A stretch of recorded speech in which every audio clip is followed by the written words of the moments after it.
here's a guy who's at 82 and still functioning at a high level. Every time I see somebody in their 80s functioning at a high level, I think maybe I need to adjust my date. Push it to 90. Push it to 90. Don't do it at 80. Okay. 90. Jerry Jones, last Tuesday, threatening to fire people he doesn't even employ, although obviously if he wanted those guys to be fired, I think Jerry Jones has the juice to make it happen. He was back yesterday, and he didn't apologize, but he was kind of lighthearted about everything, and he spontaneously brought up Derrick Henry's performance on Monday night without being asked the question. He called the Derrick Henry questioning a get-in-your-ass type of question. He didn't even bring it up. I mean, he did bring it up. They didn't bring it up. He answered it on his own, and then he pivoted into some of the other issues, possibly throwing a dart or two at Coach Mike McCarthy. Have a listen to what Jerry had to say both about the Cowboys' issues and why Derrick Henry wouldn't have worked out as a member of his football team.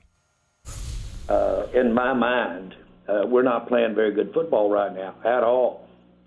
And it's beyond whether or not we have Derrick Henry or not. Derrick Henry is having a career year. I don't know if he'd be having that career year in our situation. And then he's a real good complement to the type of offense they run. We don't run that type of offense at all.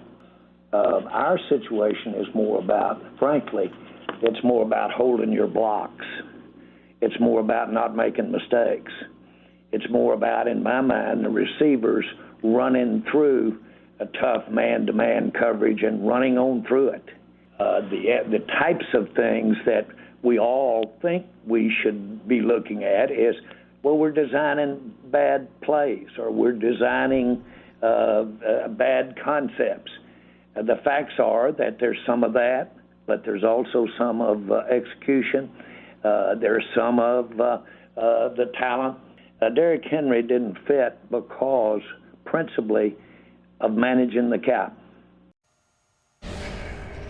Yeah, look, I don't buy that Derrick Henry didn't fit because of managing the cap. I think Derrick Henry's skills are transferable to any NFL offense which has running plays in the playbook. Maybe not the run and shoot, but every other offense in the NFL, in football, can benefit from Derrick Henry. And if your offense currently isn't designed to benefit from Derrick Henry, you redesign it to benefit from Derrick Henry. He's just trying to talk his way out of the fact that he blew it. He just blew it.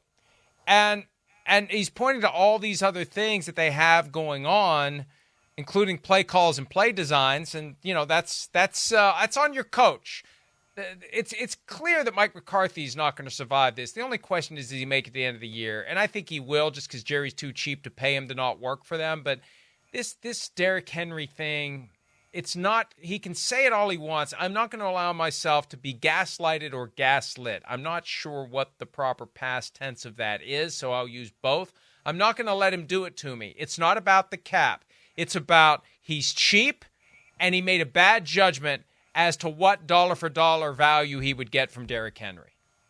Mike, what did you hear from Jerry Jones there? I thought I was going to hear about Derrick Henry, and it sounded like he was really disappointed with what he has in Dallas.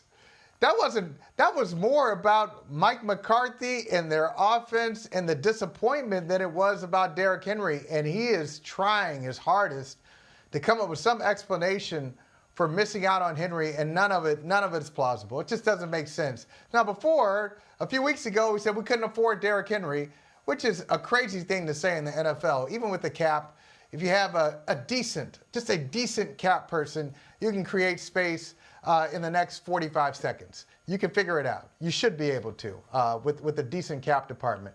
So let's push that one aside. But Derrick Henry's having a career year because he's with the Ravens? No, Derrick Henry's having a career year because Derrick Henry's still a really good running back. And the only reason he's not in Tennessee is because they're going to a youth movement. Like Tennessee, he would have done, as bad as Tennessee is, he would have been good there too. Maybe not this good, but he's really good. And with the Cowboys, you're not in this situation in October if you bring in Derrick Henry in May or April, and you have him part of your OTAs and you go through a training camp with him. and you allow Dak Prescott to understand what he has with Derrick Henry and CeeDee Lamb, what do you have with Derrick Henry? I'd have a lot more respect for him if he just said, you know what, guys, I blew it. Guys, he's a Texas guy. We have a need at the position. We should have signed him. We didn't. And look what he's doing. Good for him. And I'm not alone. He could say that. He could blame every other team, too. Everybody blew it. Derrick Henry is phenomenal. And, yes, the Ravens have incorporated him into the offense in a way that gets the most out of him. It wasn't seamless. The first couple of weeks, we were like, how are they going to use Derrick Henry? And then they finally figured it out. When you have a guy like that, you figure it out. This whole word salad approach from Jerry to just talk his way out of any question he gets himself into, and that's what happened last week. Here's the difference. Last week, he wasn't ready with the barrage of questions, and he got pissed off. But they all flowed from the general point of, why didn't you do more in the offseason to improve a team that got its ass kicked at home in the wild card round by the Packers? Why didn't you do more to improve that team? They dragged their feet extending CeeDee Lamb. They dragged their feet extending Dak Prescott. It prevented them from going all in the normal sense, not the gas-lit by Jerry Jones sense. He said all in, and it meant chips in the middle of the table, go out and add free agents. They didn't do it. And so he got defensive and he got mad. He comes to the table this week ready to answer the Derrick Henry question to the point where he answers it without being asked the Derrick Henry question. So he's got his talking points, baby. He's ready to go. And, there was another moment, Michael, that is reflective of what their flaws are. They know how to draft and develop, but they don't know how to manage the contracts of their best players. The issue of receiver trades came up, and he blurted out, we traded Amari Cooper a couple years ago because we wanted the dollars. We wanted to save the $20 million.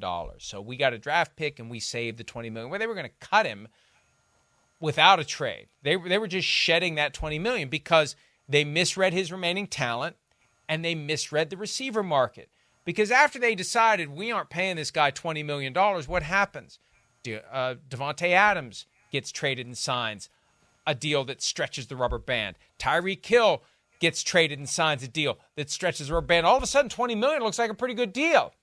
But they thought between the combination of the market and he doesn't have it anymore.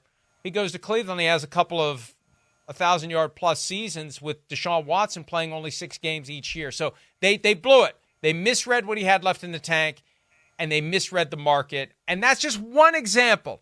It's a bunch of different pieces that form a team that isn't achieving at the right level. But when he mentioned that yesterday, that to me was indicative of the broader issues. They just make bad decisions with their veteran players. They do. And it's especially not just their veteran players, but players at those positions. Mike, with wide receiver, they just gave CeeDee Lamb a new deal, and they gave Dak Prescott a new deal. At those positions, you know what's going to happen, even now. Like, we know if you have a quarterback and you can sign him in 2024, or you're going to wait until 25. Don't wait until 25. Sign him in 24, because as high as the price is now, it will be higher next year, and it'll be even higher in 2026. That's how it works. And so even if it's a savings of $3 million or $4 million, think about if they had been smarter with their signings of Dak Prescott and CeeDee Lamb, what that would have created for them. And not to mention CeeDee Lamb missing most of training camp because you can't figure out a deal for him. Or Dak Prescott answering questions about his contract when you should be focused on other things. I mean, it really begs the question of, to take it away from the NFL and just the kitchen table conversation. How are we spending our money? How are we spending our money in this house? It doesn't make sense. We should have more for this. And look at the neighbors. They're able to do other things. Why aren't we able to do what the Ravens do, and what the Niners do, and what the Bills do? Why aren't we in this position? And they also have big-time quarterbacks. Maybe they don't have the receivers like Dak Prescott, like CeeDee Lamb, but they have high-priced talent too, and they don't seem to be having the issues that we have. Why is that? Well, I think about the last 2 seasons, 2022 and 2023. if they'd kept Amari Cooper and paid him the $20 million per year he was due to make. Yes, at some point, CeeDee Lamb becomes the number one guy and gets paid accordingly, but they didn't pay him in 2022 or 2023. They took full advantage of the final 2 years of his rookie contract, right? It wasn't until this year when he refused to play for the amount of the fifth-year option that they were forced to give him a long-term contract. So they could have kept him, and they could have had both. Instead, they decided Cooper is on the decline. Let's sign Michael Gallup to a 5-year, $57.5 million contract, even though he's coming off of a torn ACL, and he'll be the number 2 to CeeDee Lamb's number 1. And how did that go? Not too good. After 2 years, they cut him. He signed with the Raiders, and he ended up retiring. So they just made a bad judgment. And when it comes to the guys they're going to pay anyway, this is what's asinine. You mentioned how and when you're going to spend your money. We know they were going to spend it on CeeDee Lamb. We know they were going to spend it on Dak Prescott. They wait so long that they don't have CeeDee Lamb around for camp. And you can't tell me that he was as ready, definitely not more ready than he would have been by not being in camp. It's ridiculous. He's been fighting for weeks to catch up to everything that he missed. And then with Dak, they painted themselves into a corner in 2021, and they painted themselves into a tighter corner in 2024, and they finally cried uncle right before the start of the regular season because they knew if they didn't, they were going to have to find a new quarterback next year. And for all the talk about is Dak, without Dak, you're screwed. Without Dak, you're back to the guy that wanted to draft Paxton Lynch in 2016 before Dak Prescott fell into his lap in the 4th round. And if you sign Derrick Henry, you got Dak, Derrick Henry, and CeeDee Lamb, and you're in pretty good shape in the NFC East. And right now, I mean, they're okay. They're okay, but you just know, you feel it. They don't have enough. They don't have enough to compete with, I can't believe I'm saying this, they don't have enough to compete with Philadelphia and Washington. And Washington doesn't have a number, like a reliable number 2 receiver, but Washington has more than Dallas does. Crazy. Best outcome for the Cowboys this year is make it to the playoffs, maybe win a wild card game and lose in the divisional round. That's it. That's the best outcome. That's the ceiling. I'm not sure they make it to the playoffs, and if they do, I'm not sure they win in the wild card round because last year when they were 12-5, they got blown out in the wild card round. There are flaws in that organization, flaws in coaching, flaws in personnel management, and they all come together to create a team that still isn't able, nearly 30 years later, to get back to an NFC championship game. Hi, it's Mike Florio. Thanks for watching PFT on YouTube. Hit subscribe for the latest news and analysis from Pro Football Talk.